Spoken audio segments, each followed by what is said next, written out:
A lo largo de la historia, la humanidad ha sido testigo de innumerables dúos, algunos legendarios, otros infames, cuya interacción ha moldeado el curso de eventos trascendentales.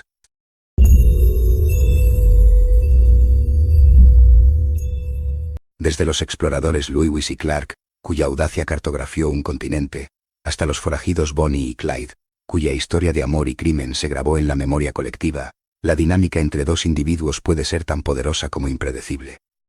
Y sí, incluso el cine nos ha regalado parejas inolvidables como Lloyd y Harry, que nos arrancaron carcajadas con sus desventuras. Pero hoy, en Código Misterio, te invitamos a adentrarte en las sombras de una de las alianzas más oscuras y complejas que jamás haya existido. Una relación que bajo una pátina de camaradería, ocultaba una red de celos, rivalidad y ambición desmedida. Prepárate para explorar la enigmática conexión entre Adolf Hitler y Benito Mussolini. En honor a la idea de las amistades, aunque retorcida en este caso, nos sumergiremos en la dudosa hermandad de estos dos dictadores. Porque si bien la propaganda fascista se esmeró en presentarlos como los más destacados de los amigos, una mirada más profunda revela una historia mucho más intrincada, plagada de puñaladas por la espalda y un conflicto latente. Pero, ¿qué relación, por muy infame que sea, no está completa sin una buena dosis de lucha y disensión a la antigua usanza? De hecho, al observar el vasto archivo fotográfico de la época, podría parecer, a primera vista, que su amistad era tan legendaria como la de Bert y Ernie. Pero la realidad distaba mucho de esa imagen idílica. El distintivo de cualquier gran amistad, se nos dice, es compartir una gran cantidad de intereses comunes. Y aquí es donde la narrativa oficial comienza a desmoronarse, pues, lamentablemente, parece que estos dos titanes del totalitarismo no tenían, en realidad, demasiado en común. Sus personalidades eran dispares, sus orígenes distintos y sus trayectorias, aunque convergentes, se forjaron en moldes muy diferentes. Sin embargo, en medio de sus diferencias, este dúo encontró un punto de encuentro ineludible, la pasión por el espectáculo del poder. ¿Y a quién no le encantan los desfiles? Especialmente si te encuentras en el centro de todo, recorriendo las calles en un coche elegante, saludando a multitudes gigantes de secuaces leales y adoradores. El mismísimo Duce, Benito Mussolini, el formidable fundador del fascismo italiano, bien podría atribuirse el mérito de haber inventado los paseos triunfales de multitudes dictatoriales. Su teatralidad, su carisma forzado y su innata capacidad para la puesta en escena política le sirvieron para cautivar a las masas italianas. Y no es para menos, porque uno no había visto sonrisas tan amplias en los rostros de los líderes desde aquel viaje a Disney World que muchos hicimos hace ya 18 años. La grandilocuencia, el culto a la personalidad y la escenificación del poder se convirtieron en herramientas fundamentales para ambos líderes, forjando una imagen de invencibilidad y unidad que, a menudo, ocultaba profundas fisuras y ambiciones personales. Venecia, la ciudad de los puentes, con su laberinto de canales y su aura de misterio, estaba destinada a ser el escenario del primer encuentro cara a cara de esta pareja tiránica. Hitler, el ascendente líder nazi, había fracasado frustrantemente en conseguir una invitación de Mussolini para visitarle en Roma en 1933, hace ya 92 años. Pero el momento tan ansiado finalmente llegó en el verano de 1934, hace 91 años, cuando se fijó un encuentro con su homólogo italiano. El avión de Hitler aterrizó en Venecia la mañana del 14 de junio de 1934. La ciudad, estratégicamente elegida como un punto de encuentro intermedio y conveniente entre Berlín y Roma, se preparaba para presenciar un evento que, sin saberlo, marcaría un antes y un después en la historia del siglo XX. Sin embargo, para Hitler, este primer encuentro estuvo marcado por un error garrafal, un paso en falso bastante grandioso para un dictador novato: no usar su uniforme militar.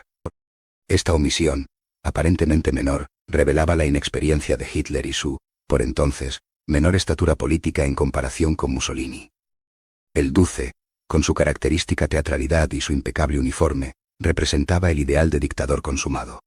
Para Hitler, esta era la ocasión perfecta para aprender y dominar exactamente cómo emular al dictador de mayor rango, al que hasta ese momento había admirado y tratado de copiar sin mucho éxito. Recordemos que Hitler había intentado replicar la famosa marcha sobre Roma de Mussolini, que tuvo lugar en 1922, hace 103 años, con su propio y fallido intento de golpe de Estado en Múnich en noviembre de 1923, hace 102 años. Un desastre que le costó la cárcel y le enseñó una valiosa, aunque siniestra, lección sobre la importancia de la legalidad y el apoyo popular. Pero como veremos, La marea estaba a punto de cambiar drásticamente entre los resplandecientes canales de Venecia. El encuentro de Hitler y Mussolini tuvo lugar en el contexto de la Bienal de Venecia de 1934, un evento cultural de talla internacional. La 19ª Bienal de Venecia era una exposición de arte contemporáneo que reunía a 16 naciones participantes, reflejando las tensiones geopolíticas de la época y destacando la competencia ideológica entre las posiciones capitalista estadounidense y socialista soviética.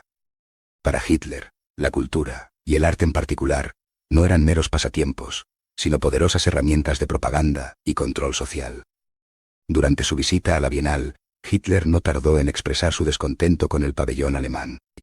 Fiel a su visión totalitaria y a su obsesión por la estética y la arquitectura como expresión del poder del Estado, manifestó la necesidad imperiosa de modificarlo.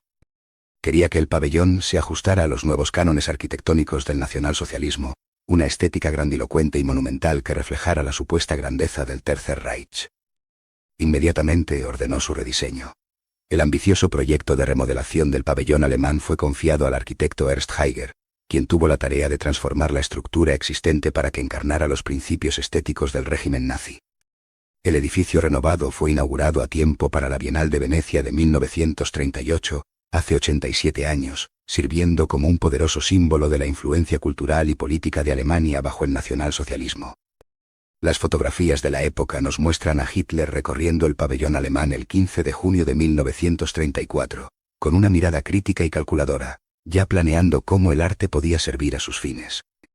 Así, si la visita a Italia de 1934 comenzó con el pie izquierdo, por decirlo de alguna manera, dada la debacle del uniforme olvidado de Hitler, y su posición de aspirante, el viaje de 1938 sería un reflejo del cambio radical en la dinámica de poder.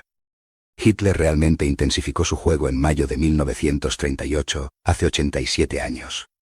Durante el transcurso de una semana entera, los ciudadanos de Italia pudieron disfrutar del gran espectáculo de Adolf Hitler, quien paseó de arriba abajo por las concurridas calles de ciudades emblemáticas como Roma, Nápoles y Florencia. Esta prodigiosa peregrinación no fue un simple viaje diplomático. Fue una exhibición de poder, una ofensiva de relaciones públicas destinada a impresionar tanto a los italianos como al mundo entero. Ofreció un magnífico espectáculo de llamativo fanatismo fascista, repleto de una porción épicamente profusa de propaganda como nunca antes se había visto. Las calles se engalanaron, las multitudes se movilizaron, y los medios de comunicación, controlados por el régimen, se encargaron de glorificar cada paso del Führer. Una asombrosa fotografía de la época, tomada en Florencia durante esa visita de Estado, captura la grandiosidad y el artificio de ese momento, mostrando a Hitler y Mussolini en una pose de aparente camaradería, solidificando la imagen pública de su alianza. Pero antes de esa ostentosa visita de Hitler a Italia, fue Mussolini quien viajó a Alemania. A finales de septiembre de 1937, hace 88 años, Benito Mussolini fue recibido en Berlín por Adolf Hitler, con una procesión triunfal que recorrió toda la ciudad.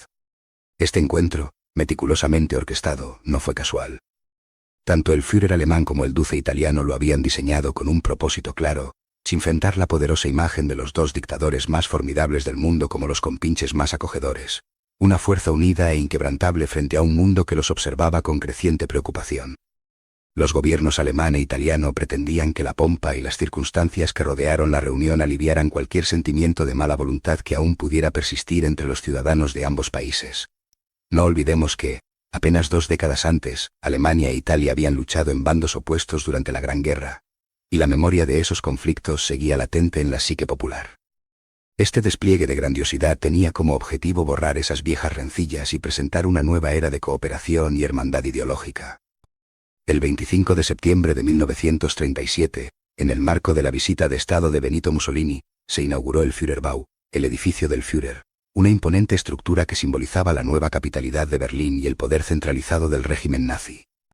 Este edificio albergaba la oficina personal de Hitler y la de sus adjuntos más cercanos, convirtiéndose en un epicentro del poder.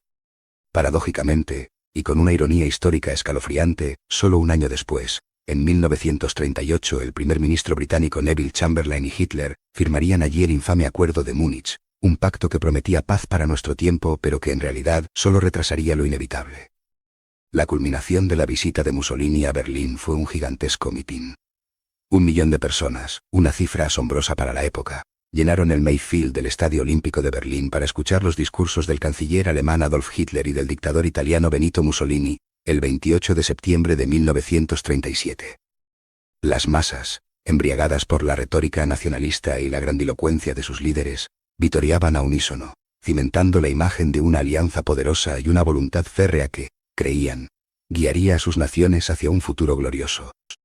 El Acuerdo de Múnich, firmado en el Führerbau, fue otro tratado más en una larga lista de acuerdos internacionales destinados a apaciguar y contener a Hitler.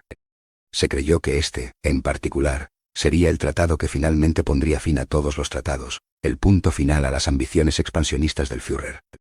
Pero, como la historia nos ha enseñado con cruel ironía, esta creencia fue una ilusión. Alerta de spoiler, Hitler violó el Tratado de Múnich, como violó tantos otros, demostrando que su palabra no valía nada frente a sus ambiciones imperialistas. El comienzo de la Segunda Guerra Mundial, el conflicto más devastador de la historia de la humanidad, se inició con la invasión de Polonia por parte de Hitler en 1939, hace 86 años.